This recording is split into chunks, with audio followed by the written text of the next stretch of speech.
So yesterday morning, the play came in overnight, but this is a really great breakdown of a lesson when it doesn't work out in our favor and what we can pull from that in order to reduce our risk down the line with particular trades.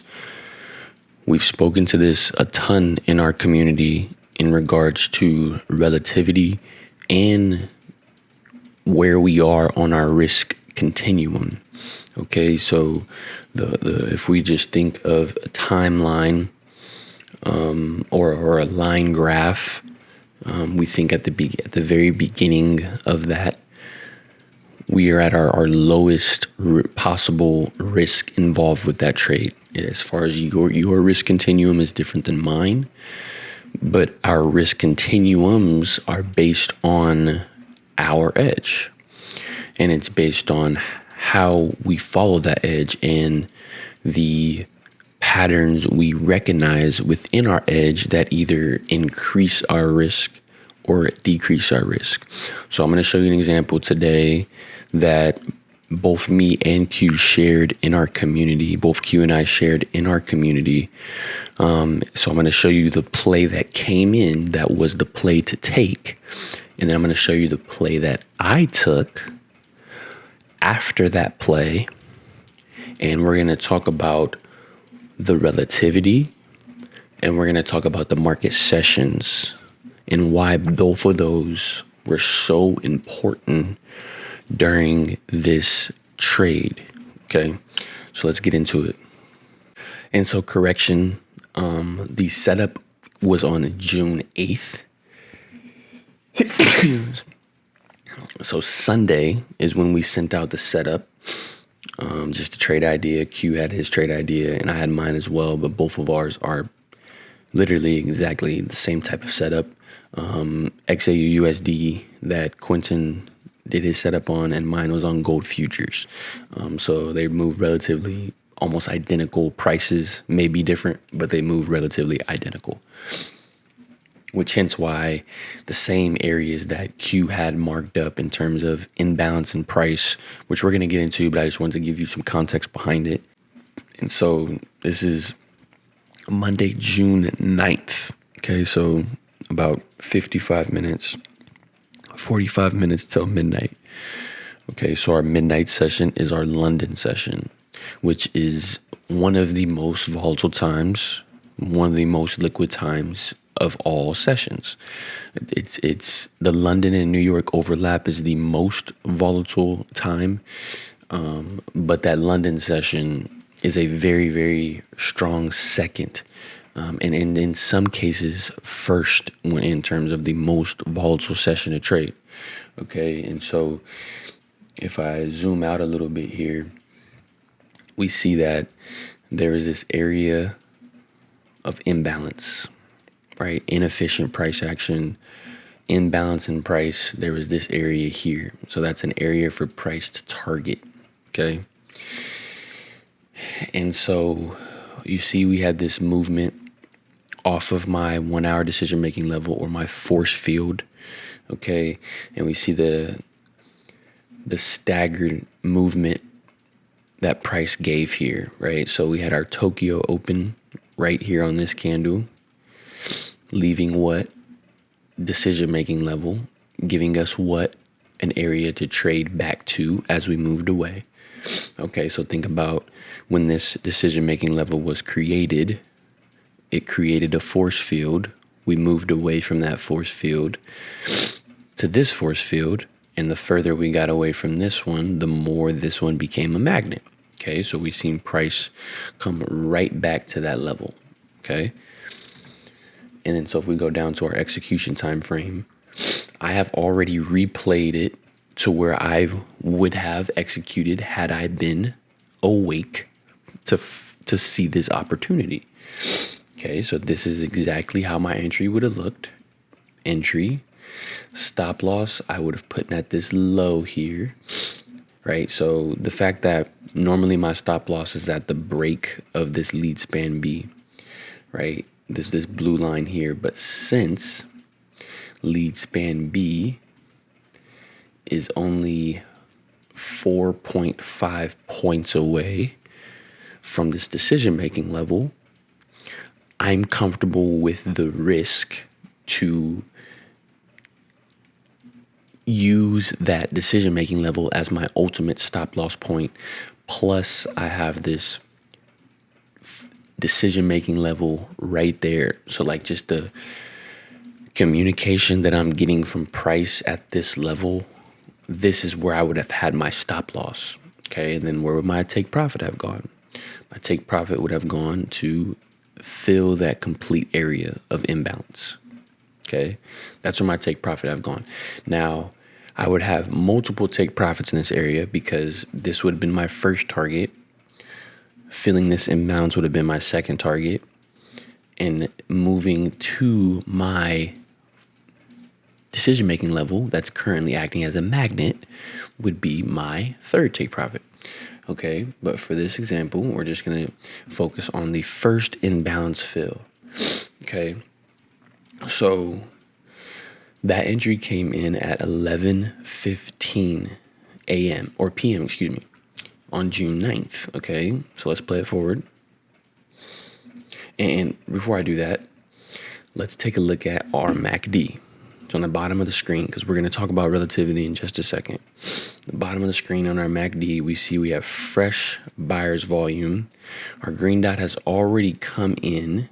Okay, so since it's came in early, our relativity may become an issue, right? Because it has come in early. And if we think about where our MACD has been in the past, that's what we say when we're referring to relativity. And so if I just take the highest point this MACD has been in the past, right, we see our relativity is slightly an issue now on this 5-minute chart. And so I trust my 15-minute relativity more than I do my 5, but that doesn't mean the 5 doesn't matter. Okay, but so let's take a look at the 15. And so if we take a look at the 15 minutes, look, what does it tell us about the 15 minute? If my chart wants to reload. All right, so that's current price. We're not going to worry about that right now. But what does it say on my 15 minute? Okay, so on my 15 minute, we do have strong volume, but my relativity as far as this red and green line is not an issue on my 15 minute as opposed to my 5 minute. Okay, do we see that difference? You see where that signal line is, the green line, in terms of where it was in the past. So this is what we mean when we talk about relativity on the 5-minute chart.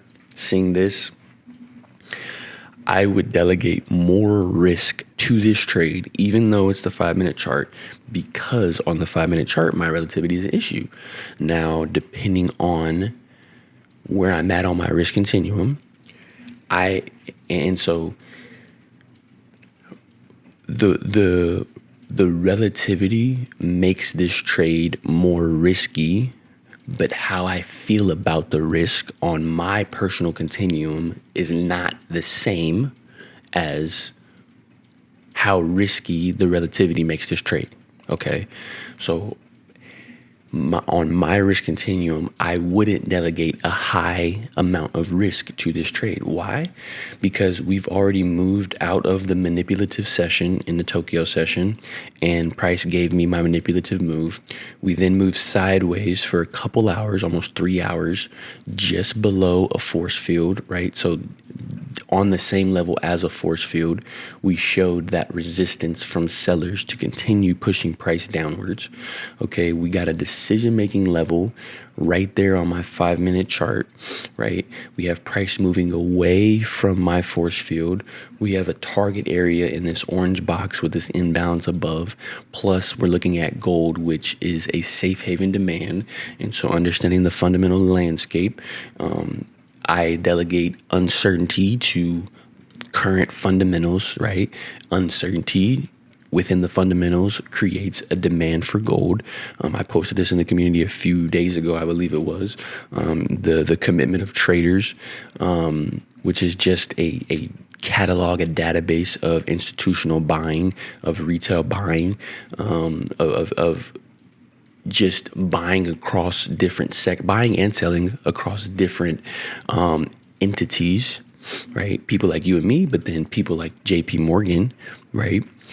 And there has been a significant increase in long positions on gold, or buy positions on gold. Anytime you see long or short, long means buy, short means sell. Okay. And there has been a significant increase in long positions on gold since June 6th when it was reported. So just 4 days prior to this. Okay. So as far as why on my risk continuum I delegate less risk to this trade, it's because of the fundamentals, and the fundamentals move the market. And now from a technical aspect, which I can consider the relativity and also a fundamental aspect, but I say it's a technical aspect because it's something that we're visually seeing on the chart, and it has to do with a specific indicator, and indicators are technical. That's a technical type of confirmation. Okay. And so just for some context there, that's how I would perceive this trade. Okay. And I wanted this trade. I was waiting for this trade. Now, since this day, I've committed myself to particular trading hours because I've seen a move at this time of day come in over and over and over and over and over and over and over again. Okay. And so I want to be able to reap the benefits of the opportunity the market presents. And in order to do that, I have to make myself available for particular times that the market presents opportunities. One of those times is moving into this London session. So I'd say anywhere from 10:30 to 12 a.m., I will be able to find an opportunity. If it comes in later than that and I go to sleep prior to that move coming in, then that's something that I will accept. But more often than not, will I be able to get an entry as we approach London? Okay. And that may change in the future. I may stretch it another hour and go from instead of 10:30 to 12, I'm going from 11:30 to 1, right? And I'm just basically stating that there's opportunity within this time of the market. Okay. And so now that we have some context behind it, I'm going to play it forward. All of our confirmations are present. And let's just walk through them just really quick. So we have price above our blue line, which is lead span B. We have price above my conversion line, which is this purple line. We have our lagging line above lead span B, as well as above price, right? And then we have fresh buyer's volume. So boom, that's from a technical execution standpoint, that is all I need. Okay, that is all I need. The decision-making levels, the imbalance, those are things that I've identified as higher probability trades when including them as confirmations.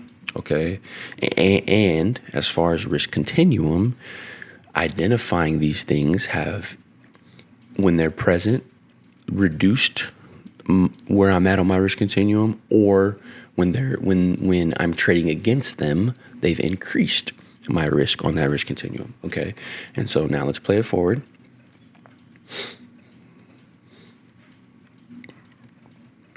So this is about 2 a.m., 3. Okay. 4:30 a.m. Okay. So we didn't get the fill, right? We didn't get the fill yet, but it's 4:30 a.m. that we almost got the fill. 5:20. I'm going to show you when I entered this trade. Okay.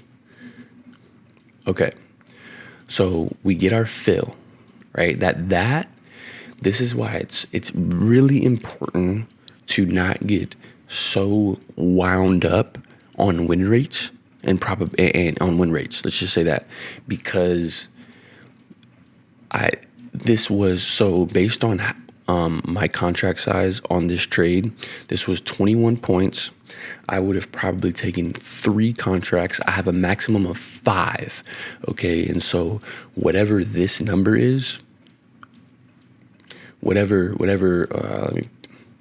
so you see where it says 21.3 and 14.1, whatever that number is, multiply it So if I was trading one contract, and we can just do this for context actually, because my replay allows me to do this.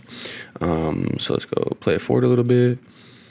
And if we look at the bottom right of the screen here, you're replaying on TradingView. When you click this, it allows you to actually see how much you would have profited or learned from, aka lost on this trade.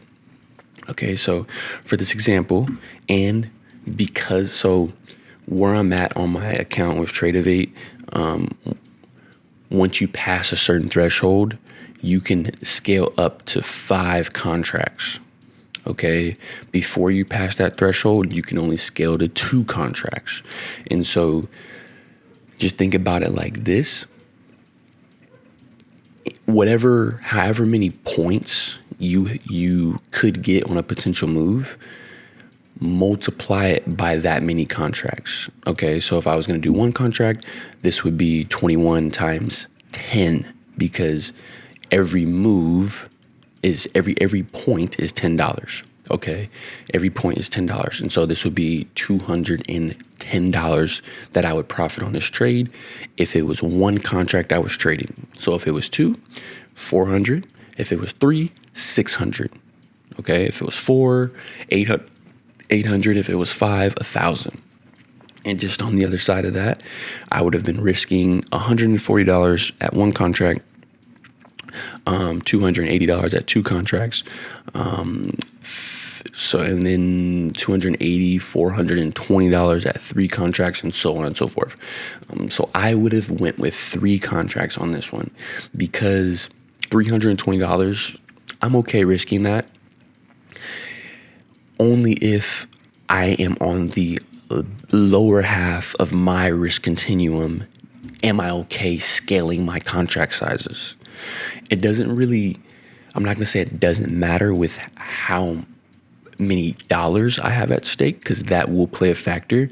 But I would say $400 to $500 is my threshold for the maximum that I'm willing to risk on a given trade, if when I am risking that $500, I'm on the lower half of my risk continuum, if that makes sense. And so just for context, I'm going to select buy. So this is where I've entered 3 contracts. Stop loss, right, would have went at the low. So $417 would have been my exact amount that I would have at risk on this trade. My take profit would have been on the fill of the imbalance. Okay. And so depending on how this trade ends up, I either have $642 to profit from or $417 to learn from. So then if we play it forward,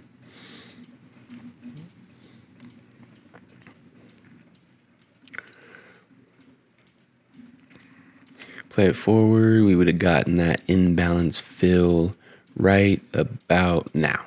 Okay.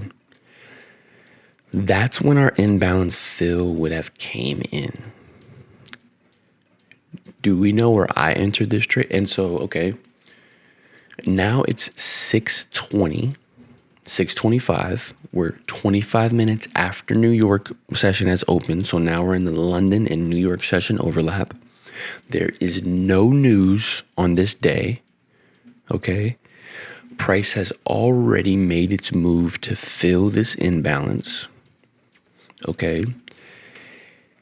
And so for me to enter this trade right now, before I even entered, as far as where I was on my risk continuum, I started moving closer to that midline to upper half of my risk continuum. Why? Because we've already made our move. Okay, we've already made our move. So I'm now susceptible to correction. Now, does that mean that price can't correct and then head back upwards during the same time? No, but that means that from this point, I'm susceptible to correction. Now, does that mean price can't just continue upwards from here and fill that imbalance and then go to my take profit, my final take profit. No, it most certainly can do that. Now, but to enter this trade from this point, I'm further and further on my risk continuum than I was down here when this trade presented itself. Okay?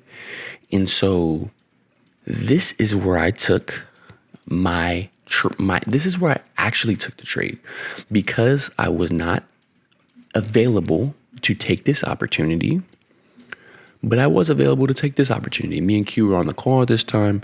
We have the live session in the community on Tuesdays from 6 to 7:30. We were at the call. We were on the call at this time. Okay, so I was available to take trades at this time, and I took it. Why? Well, because all of my confirmations are present. Lagging line above price and the blue line, price above conversion line in span B, and then I have buyer's volume. So from a technical execution standpoint, right, when I'm saying that, I'm referring to just what we look for to confirm, okay, let's execute, let's enter the trade. There are other things that we look for that are greater than just the technical execution, okay? And the things that I were looking at that is greater than that this is still in favor in following the fundamentals, okay? But this is when it gets good, okay? And so nothing is wrong with taking this trade at all. I'm simply just showing this example to allow us to have the confidence when it does not work out for us, and us to be able to figure out why. Because it took me a while to be able to do this in terms of figure out why it didn't work. Because it's not just as simple to say it's the strategy, because 99.5% of the time, it's not your strategy. It's not your strategy. I said 99.5. The other 0.5, okay, it might be your strategy. You might need to tweak something. But what I'm saying by that is more often than not, it is not your strategy. There's something else that you are missing that is causing you to lose trades, okay? One thing that caused me to lose this trade is not being available for the move that came in, okay? Now, that may sound like, wow, what does that mean? I have to be trading all hours of the day? No.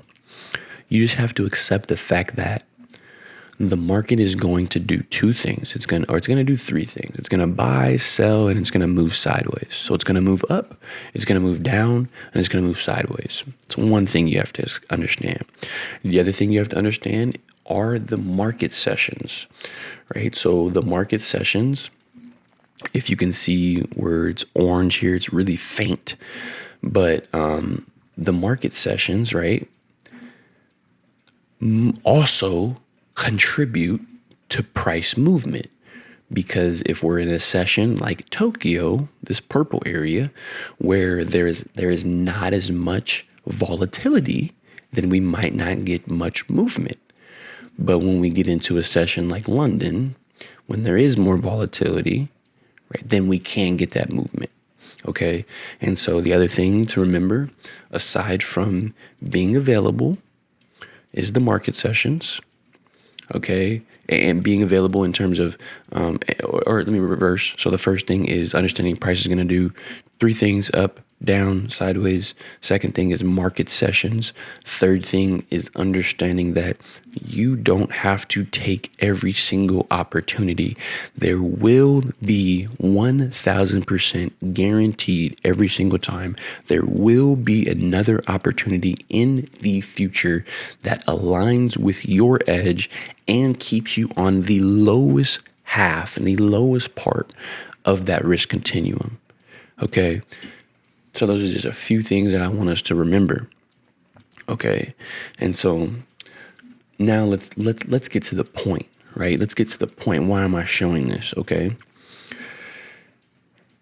So this is when I entered this trade on 625. I don't know if this exact time. It was either this candle that I entered on, or it was the candle that my imbalance was filled on. It was one of these two. Okay, it was one of those two. And so I mentioned the two things that we were going to focus on for this trade example of why it was important was market sessions. And market sessions is a major one. Okay, so what I want you to do after you see this video is open up your ChatGPT and ask ChatGPT, based on whatever asset you trade, which market session provides the most opportunities for the asset that I'm trading. Just do that. Just and don't stop there. Continue to have a conversation and get to the point, get to where you're trying to go, right? I just don't like basic responses from ChatGPT. I like to continue to refine and really pull the teeth of the truth of what I'm trying to find. Okay, and so just do that. Just do that, because it's one thing to hear me say it, but it's another thing to see it from another source. And ChatGPT is cross-referencing hundreds and thousands of sources to confirm what I'm saying, but I know it's true. Okay, and so that's one thing I want you to do. But the second thing that we're focused on is our relativity. Oh my goodness. Okay, so if we look on the 5-minute chart, let's look at our relativity. Remember I said earlier, when we had this area of relativity, right? Let's let my MACD load. Come on. Okay, so we see, right, this part where these arrows were. Before we got this move, I said our relativity may be an issue here on the 5-minute. Okay, but that I trust the 15-minute more than I do the 5-minute, and my relativity on the 15-minute was not an issue yet. Okay, so let's just play it forward again. Let's get all the way back to my entry. Okay, let's get all the way back to my entry. And okay, rewind here. Okay, so now that we see on this 5-minute, okay, our based on where we were previously with our relativity here, right, on the 5-minute, my relativity is not an issue right now. Okay, my relativity is not an issue right now on the 5-minute. So am I good to enter? Only if I'm tunnel vision on this 5-minute. Then I am, because my relativity is not an issue, my confirmations are present, like everything's good to go, right? But the moment we slide to this 15-minute, what do we see? What do we see? Look at this. Look at our relativity on this area. And so there's 1, 2 previous times, and then a handful of really recent times where our relativity has been an issue. Okay, and so back here when the move began, look at our volume, right? But then we started to lose volume. Now, when we started to lose volume, did price go down with it? No. So as we lost volume, price went up, right? That's because of all the volume that we had to move price. It allowed it to move price, okay?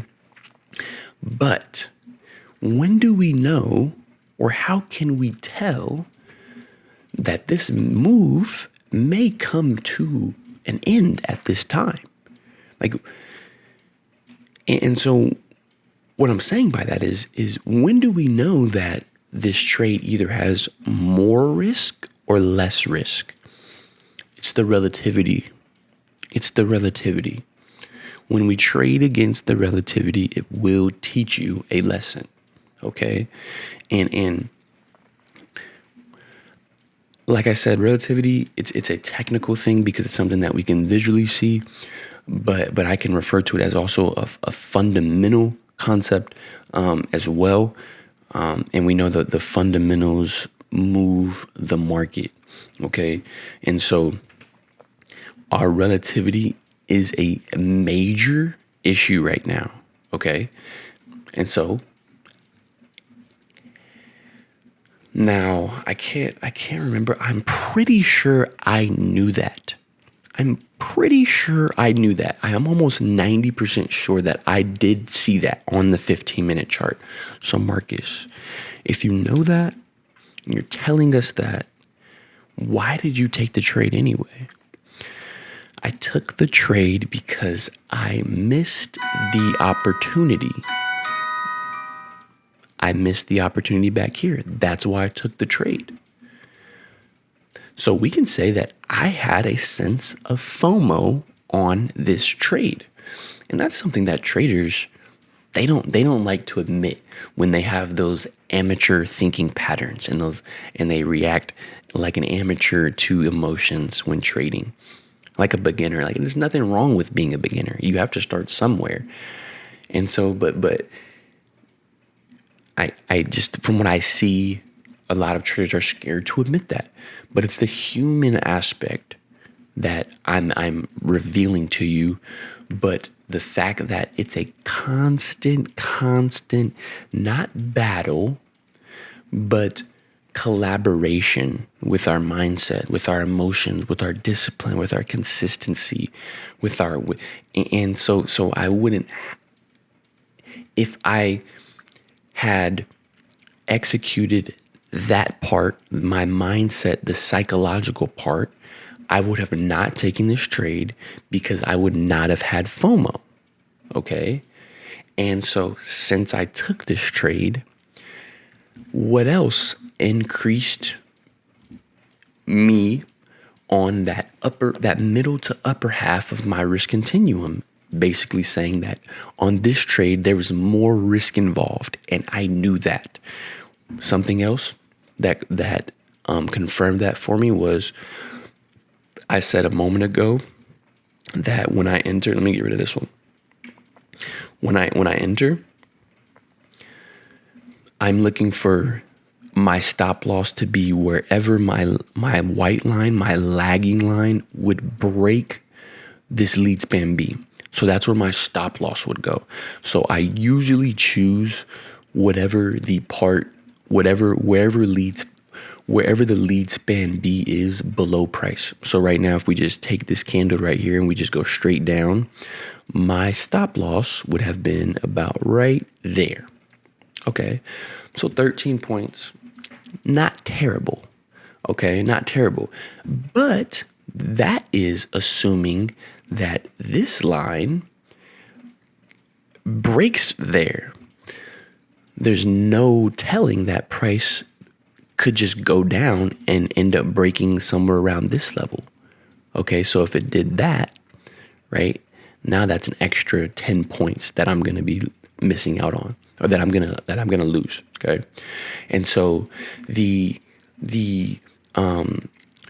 lack of precision in my exit and my stop loss, when I'm thinking about my risk continuum, slides me to that upper half, because it's like, oh man, like, yeah, I have my stop loss here, but there's a chance that it could cross over here if price just tanked. Okay, why am I susceptible to price tanking from here after we've had such a nice bullish move?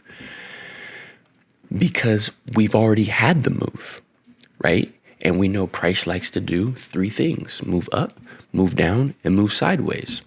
And what we know about imbalance in price, which is where these orange boxes come in, is price likes to fill those imbalances. Okay? So there's things that we can study and things that I know that has, and I'm saying I know this because I've seen it over and over again. We know that price wants to do certain things. Okay. And so what else increases me on this risk continuum? And so this is my order, right? So so let me put my stop loss back up here. And so my take profit, I wouldn't have been looking for a fill of this imbalance, because that's not even a 1-to-1 ratio. So as far as the risk to reward, that's a horrible risk to reward ratio. I don't care if your strategy is 100%. By the way, nobody's strategy is 100%. So don't let anybody lie to you. But I wouldn't care if it was. This would still be a horrible trade to take if you were taking a trade with a 0.64 risk to reward ratio.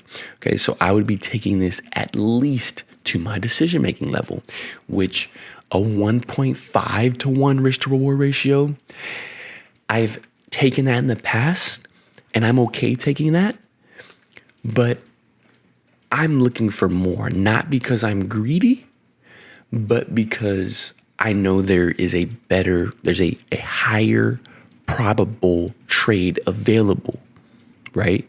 At other times, maybe, like I said before, maybe this was the trade that was available, and it could continue up and hit my decision making level, and then I profit 20 points like this.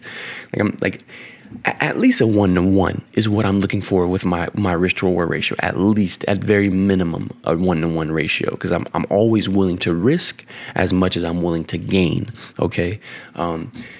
However, entering that trade down here, right? As far as my risk to reward, right? It looks a lot different.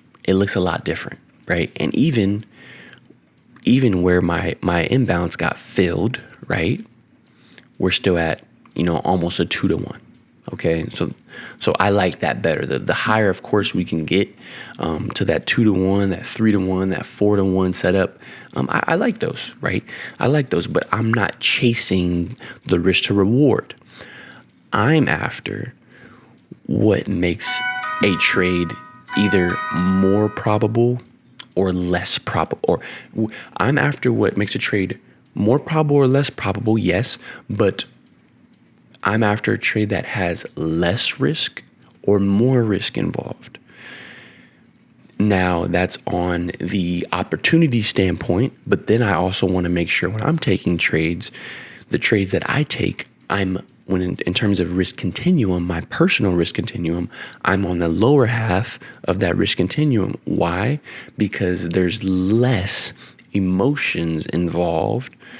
And I'm not going to say less emotions involved, but I have more control over those emotions when I'm further and further on the lower half of that risk continuum, as opposed to when I'm on the upper half of that risk continuum. Are those emotions I still can control on that upper half of the risk continuum? Yes, but it starts to become more of a battle instead of a collaboration, meaning I'm battling different thoughts I'm having about a trade when I'm higher on the risk continuum, because I know I have more, like, there's more risk involved. Like I'm more uncertain about this trade. That's what risk is. Like when you're not feeling like something's very risky, that's because you're more certain about the outcome. When you're feeling something that is more risky, that's because you're more uncertain about the outcome, right? That's just you can relate that to literally anything that you do. Okay, so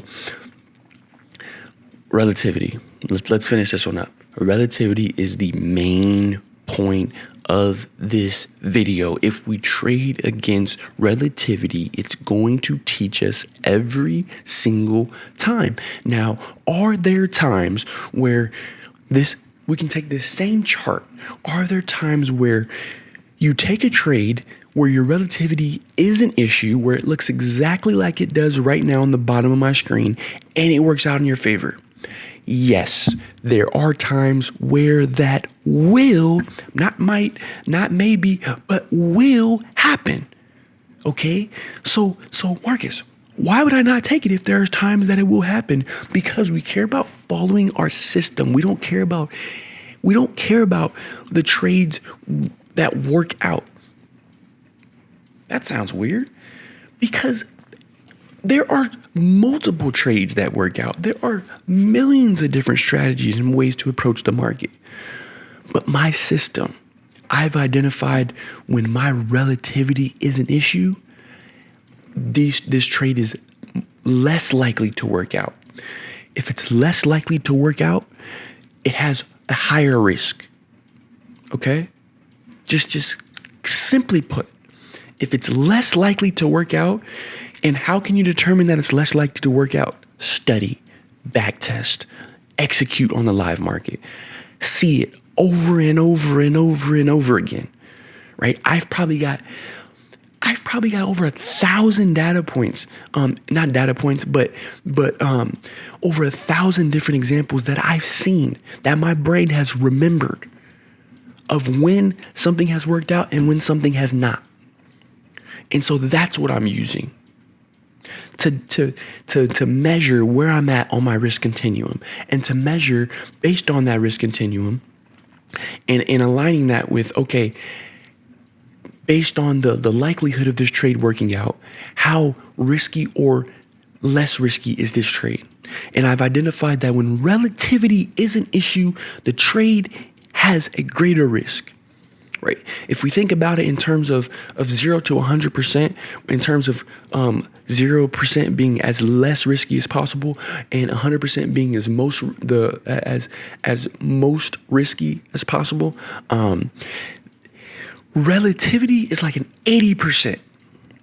It's like an 80%. The other one is when we're trying to trade through decision-making levels. There are others that I can consider, but just giving you examples of it being on the higher side of risk, of the trade being risky, relativity is like an 80% on that risk and on that risk level. Okay. And so we see right here that, and so maybe you don't really know what I mean by relativity. So let's get into it just a little bit. Okay. So all it means, it's similar to when people mark up charts, right? And they find an area on price, right? Like if we just take this area, for example, right here, right? If we take this area, for example, and then we look left and we see this area, right? And we keep looking left and we see this area, and then we keep looking left and we see this area, right? You know, a lot of people, which is fine, because I would do the same, except I have the 3 candle structure that I'm looking for to determine my levels. But a lot of people just be like, okay, boom, this is an area where we've had some resistance, we have some support, whatever terminology you want to use. But this is an area that they would have identified as an area where price is reacting, right? And so it's similar when we're looking at the MACD. It's just a straight line versus candles, right? And so I see that over here, okay, this is where it began. We went down, right? We came back up, and then we stopped at the previous level. Then we headed back down. We came back up, and then we stopped at the previous level, right? We tried to come back down and go back up, but then we stopped, and then we went back down. You know what I'm saying? Like we can see how much price, we can see how much our MACD has struggled with continuing up or down. Okay. And now let's look at our volume. What do we know about the volume? The volume is what moves price. This is what tells us that we have either buyers or sellers to move price. And what do we see in this area? If we just take this area, what do we see? Right? We see that buyers and sellers have had a hard time. Right? So when I'm analyzing this, dude, my risk, like this trade has a significant amount of risk involved if I take it. So why did you take it, Marcus? FOMO. That's why I took it. FOMO, because I missed the opportunity. I did the numbers. I added the numbers up. I know how much contracts I was going to trade, right? This is my money. You know what I'm saying? Like if I hit on this, right, that's another $700 I put in the bank, right? That I'm able to get my payout on, right? I did that math when I saw that I missed a move when I woke up. You know what I'm saying? So like, as another move presented itself, that was in the back of my mind, right? Like, damn, I don't want price to keep going up without me. Like, I'm going to miss out on more money that I could have. Like, you know what I'm saying? Like, I'm just being straight up. Like, that's the real part of it, right? That's why I took that trade, because of FOMO. But I'm showing you this to show you how we can go from a trade that is exactly what we're looking for. With this trade right here, exactly what we're looking for. Beautiful imbalance fill, right? Stop loss manageable, decent risk to reward, like beautiful. That was a, not only that, but I was waiting for it. I put this in the chat, in the community at 5:41 p.m. the day before, right? The day before I put this in there. So I know what I would, like, this is how it looked prior. We hadn't even got, so this move right here is this. We hadn't even gotten the sideways movement. And I didn't even get a chance to see the respect from my decision-making level. That's what I was looking for. I was looking for price to do that. Right? You can go read, like, this is available to the community. You can go read this. And if you're viewing this in the community, it's if you just go to the chart breakdown and look for gold setup idea 6-8, like, you can go look and see what I was thinking for how I wanted to respond. Right? And so I knew what I was looking for. And so this just all comes back around to for me to say, you do not need to take every trade. You need to measure where you are on your risk continuum.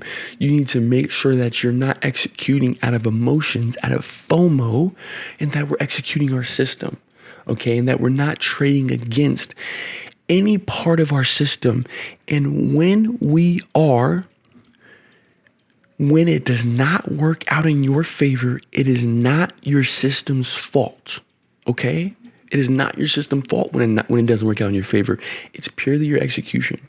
It's pure your execution, your emotions, your psychology. Okay, and so let's just play this forward. So this was the trade that I took right here. Let's just play it forward. Right, we see we ended up correcting just quickly.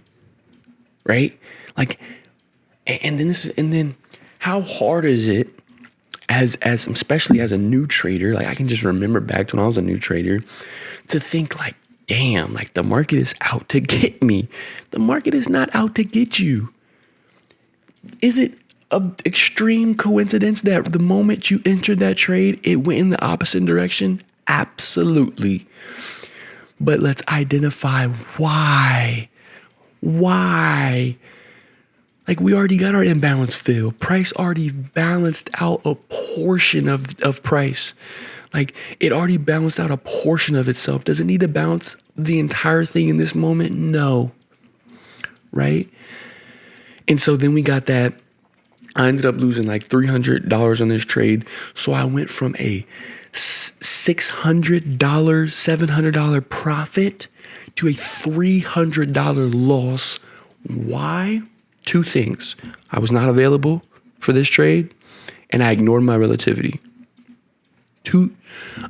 Almost $1,000 swing, price swing, right? For two things that has nothing to do with my system, but merely has everything to do with my emotions, my psychology, the sense of FOMO, and my lack of execution of my system. Because if I would have executed my system correctly, I would have not ignored relativity. Okay, I would not have ignored my relativity. I hope that video made sense. If it did not make sense, drop it in the comments, ask in the community, and we'll get to it. I'll get to it, whatever the case is. But I just hope this video you were able to take away and able to have a sense of, maybe I gave you a confidence boost, like, yes, Marcus said it's not my system, but it's merely how I'm executing. It's my psychology, and those are 100% things you can control. You cannot control if your system works out trade by trade. You cannot control that. You can control identifying your system and identifying your edge. You can control that, but you cannot control if on any given trade your system works out. That's why we leave it up to the probabilities. We let the probabilities take care of itself, and we control what we can control, and that's our mindset. That involves psychology, that involves execution, that involves emotions, right? That involves all those things. And then understanding long-term thinking. This market has been open for as long as I've been alive, and even was open prior to me being alive for as long as for however many years, right? It's not going anywhere. The market is never going anywhere. It's only if we see stuff that's going on when we think about crypto, there's only more access. Like it's becoming more accessible, right? Now we're looking in the future for 24-hour, 7-day-a-week stock trading, right? When we think of Wall Street 2.0, you have crypto is like the New York. It never sleeps, right? The market is not going anywhere. If we miss a play, we'll catch it the next session. We don't need to catch it in the Tokyo session, right? Because our Tokyo session is known to be a manipulative session. I do like the first hour of Tokyo, I will say that, because I've recognized that it is a manipulative session.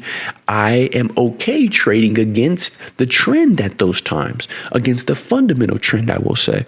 I'm okay taking those riskier trades in that first hour because I've known of the manipulative movements that Tokyo session does have. And so that's another video I can get into later for what I'm talking about, but I'm simply just talking about the opportunity is available to you. Do you have to wait for that opportunity sometimes? Yes. Do you miss that opportunity sometimes after you've been waiting for it? Yes. But one thing that you can be sure of, and my dad used to tell me this all the time about a different topic, but these trades are like buses. They come around every 15 minutes, figuratively and literally in some cases. But that's all I have for today. I really hope this video made sense. I always love sharing my lessons. Like, of course, I love sharing the profits and the trades that work out when it works out good. But that's easy stuff to show. I love showing the lessons because it gives me another confidence boost and understanding, wow, it's not my system, and it has to do with everything that I can control, right? It has everything to do that's under my complete power to control. And so EHM trades, Bloom CEO Marcus. I'm going to catch you guys in the next video. I'm out.